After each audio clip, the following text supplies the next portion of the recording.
I want to walk a little bit because I get anxiety talking about religious stuff and it's Easter. But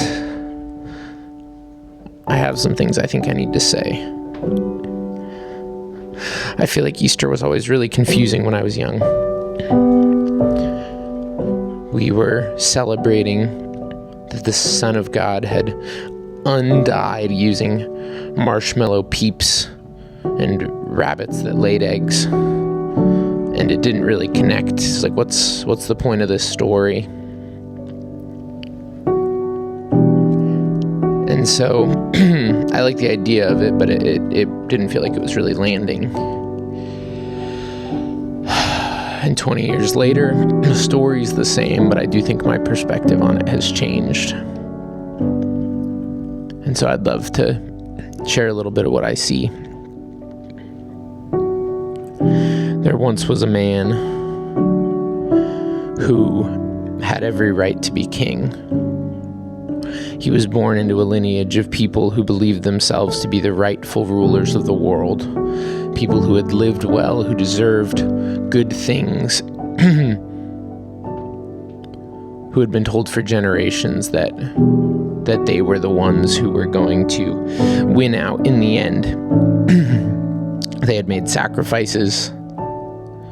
They had said no to short-term pleasure, and they had come up with a whole long list of rules for how to behave in a way that would allow them to win. And so this man was born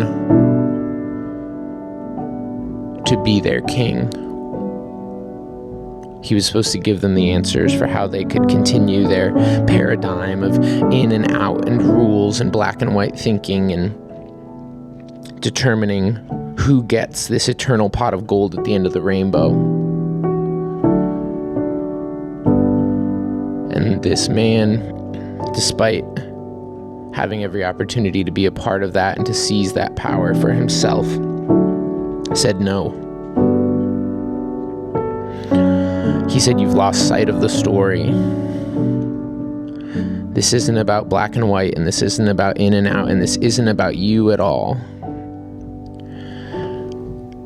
This is about the idea that anyone can experience heaven here and now, and that it all works out in the end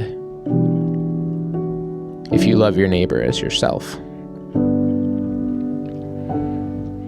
He went around teaching people that you can be kind to people who have broken the rules, that it's never too late for you, that if you choose this life now, that you get to experience it while you're here. That you're not too far gone, no matter what anyone else tells you.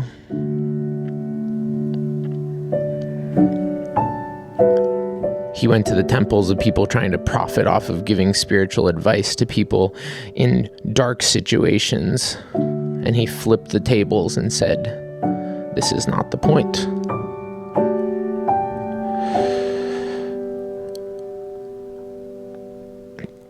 He told the story of how the message was for everyone. That we had to become like little children, that we had to be kind and curious and look at the world without any expectation of having to know the answers, but a willingness to pursue the questions wherever they led us. He told the rich young man that to experience heaven here and now, he would have to be willing to give up everything that he had gotten, because none of that was ever the point. He wasn't saying that money was bad, or that being safe was bad, or that being with people you love was bad, but he was saying that there's a point to this stuff, and it involves giving back to the system, being present in who you are and not what you have. And that when you go really deep on that, you're in heaven. That when you focus on your own kingdom instead of the kingdoms of those around you, you get to become king of your kingdom. And that's the only kingdom you can control anyway. But the people in power, the people who he had been born into a bloodline of rightful leadership wanted certainty. They didn't want to share, they wanted it all. They had been told that they would have a warrior king who would come and destroy the people who stood in their path. They weren't a big fan of this guy who said you should love people who are in your path. They had been told that there's winners and losers. And they had been told that the only reason to do kind things and be a good person was in pursuit of some eternal pot of gold at the end of the rainbow. And so the idea that they weren't maybe going to get that was really scary to them. They had bought a lie. And so when presented with the truth, they destroyed him. It was a dark day. Truth was dead. And it would be easy to give up because truth often dies. All of these ideas that heaven could be here and now, and that the fear was not the answer, became clouded by the reality of a spear stuck through the side of the person who had told you the truth. And when that person's dead, it's a lot less compelling.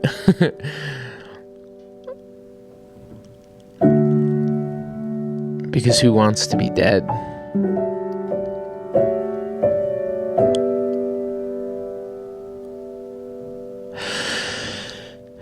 Now, the next part of the story is the part of the story that today focuses on.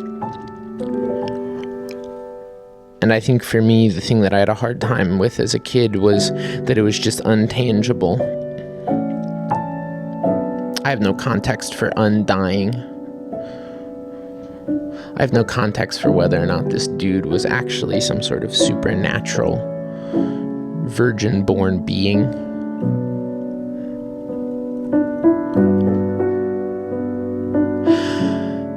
But what I can tell you now, in spite of the people who are going to hop in the comments and tell me that I'm a heretic, is that regardless of whether or not he was really born of a virgin, and regardless of whether or not he really turned water into wine, and regardless of whether or not the earth is 7,000 years old or 7 billion years old,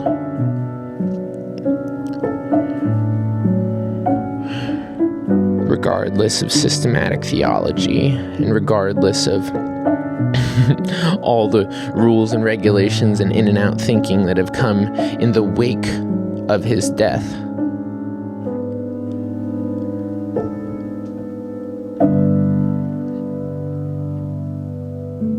his message lived on. The true believers continued to love, to give, to care, and to meet people where they were at. They continued to hold on to the idea that the kingdom of heaven is here and now, and that they were capable of doing even greater things than the man they had followed who was murdered. They believed that it was worth it at any cost to bring this message to the world, and that included being tortured and beaten and giving away all they had to invest in the idea that when you love your neighbor as yourself, it all works out in the end. And so, however you want to think about that Sunday, whether someone really did have their body pulled out of a tomb, or whether a dream lives on, or whether there was some supernatural set of circumstances going on, to me it really doesn't matter, because the point is the same. This was always a story bigger than one person. And every time someone lives out this story, whether that's Jesus or Martin Luther King Jr., it generally goes the same. You die with less than you could have had. The people who love you, and the people who hate you.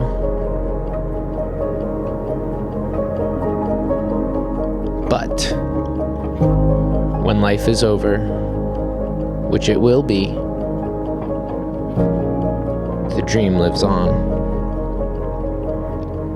So we're all living in the shadow of ghosts, and at this point I believe in ghosts because I've spent much of my life following the teachings of a ghost who died 2,000 years ago.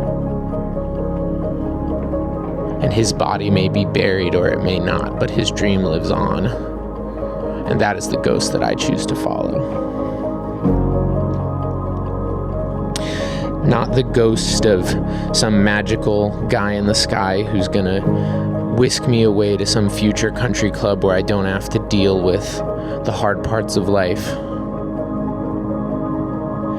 But the guy who showed up every day to take care of the people around him because he believed that was something worth doing.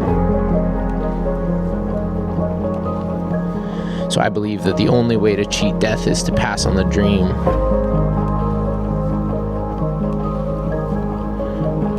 The tomb is empty because the dream lives on.